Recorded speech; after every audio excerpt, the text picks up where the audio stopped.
സാമ്പത്തിക വിവാദങ്ങൾ കത്തിനിൽക്കെ എം.വി. ഗോവിന്ദനെ ചുവപ്പ് ഷോളിട്ട് സ്വീകരിച്ച് രക്തസാക്ഷി ധനരാജിന്റെ ഭാര്യ സജിനെ എം.വി. ഗോവിന്ദൻ നയിക്കുന്ന LDF വടക്കൻ മേഖല ജാഥ പയ്യന്നൂരിൽ എത്തിയപ്പോഴായിരുന്നു ഈ സ്വീകരണം. വി കുഞ്ഞികൃഷ്ണൻ പാർട്ടിയെ വഞ്ചിച്ചെന്നും കുഞ്ഞികൃഷ്ണൻ ചരിത്രത്തിൽ ചവിട്ടുകൊട്ടയിലാണ് സ്ഥാനമെന്നും എം.വി. ഗോവിന്ദൻ പ്രതികരിക്കുകയും ചെയ്തു. പ്രസംഗത്തിൽ പാർട്ടിയുടെ ശക്തി കേന്ദ്രമായ പയ്യന്നൂരിൽ വി കുഞ്ഞികൃഷ്ണനെ പോലൊരാൾ പാർട്ടിയുടെ ശത്രുപക്ഷത്തു നിന്ന് തൊഴിലാളി വർഗ രാഷ്ട്രീയത്തിന്റെ നിലപാടുകൾ മറന്ന് ബൂർഷ്വാ രാഷ്ട്രീയ പ്രസ്ഥാനത്തിന്റെ ഒപ്പം ഒറ്റുകാരനെ പോലെ മുന്നോട്ടേക്ക് വന്നാൽ അതിനുള്ള മറുപടിയാണ് ഇന്നത്തെ ഈ സ്വീകരണമെന്ന് സഖാക്കൾ മറക്കണ്ട. കുഞ്ഞികൃഷ്ണൻ ഇപ്പോൾ കുറച്ചു ദിവസം എന്തോ മുൻകൈ നേടിയിരിക്കുന്നു എന്നുള്ള ധാരണയിലാണ് കാര്യങ്ങൾ കൈകാര്യം ചെയ്തു പോയത്. എല്ലാ കമ്മ്യൂണിസ്റ്റ് വിരുദ്ധ ശക്തികളുടെ പിന്തുണയോടുകൂടി പ്രവർത്തിച്ച കോടാലി കൈയായി നിലകൊണ്ട ആളുകളും ചരിത്രത്തിന്റെ ചവറ്റുകൊട്ടയിലാണ് വലിച്ചെറിയപ്പെട്ടിട്ടുള്ളത് എന്ന കാര്യം മറക്കണ്ട.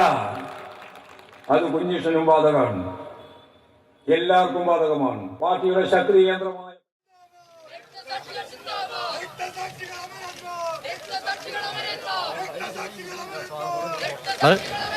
ജാഥയിൽ ആ കുടുംബത്തെ കൊണ്ടുവന്നുള്ള പാർട്ടിയുടെ സുപ്രധാന നീക്കം. വിവരങ്ങൾ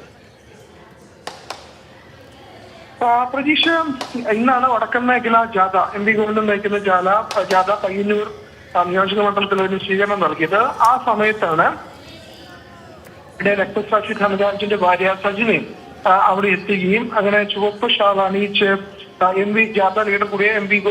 ഗോവിന്ദനെ സ്വീകരിക്കുകയും ചെയ്തത്. അതിനുശേഷം എം.വി. ഗോവിന്ദൻ ഈ വിഷയത്തെക്കുറിച്ച് സംസാരിക്കുകയും ചെയ്തു. അതിൽ ഏറ്റവും പ്രധാനപ്പെട്ട കാര്യം അദ്ദേഹം പറയുന്നത് വി കുഞ്ഞികൃഷ്ണൻ പാർട്ടിയെ വഞ്ചിക്കുകയാണ് ചെയ്തത്. പാർട്ടി വിരുദ്ധ പ്രവർത്തനം നടത്തിയതുകൊണ്ട് അദ്ദേഹത്തെ പാർട്ടിയിൽ നിന്ന് പുറത്താക്കി. കുഞ്ഞികൃഷ്ണന് ചരിത്രത്തിലെ ചവിറ്റുകുട്ടയിലാണ് സ്ഥാനം.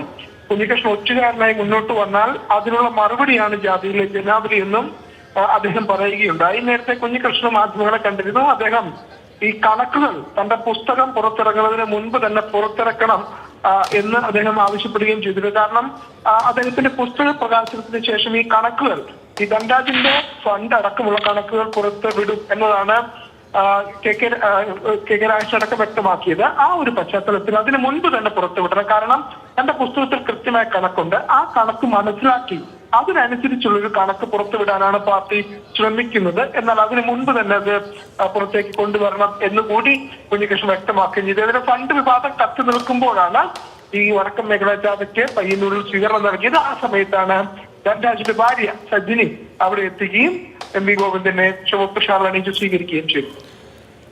ശരി, ഫെലിക്സ് ആണ് വിവരങ്ങൾ നൽകിയത്. ഫണ്ട് വിവാദം അങ്ങനെ ആളിപ്പടരുന്ന സമയത്താണ് രക്തസാക്ഷി ധനരാജിന്റെ ഭാര്യയെ LDFന്റെ വടക്കൻ മേഖല ജാഥയിൽ പങ്കെടുപ്പിച്ചുകൊണ്ടുള്ള നീക്കം നടന്നത്.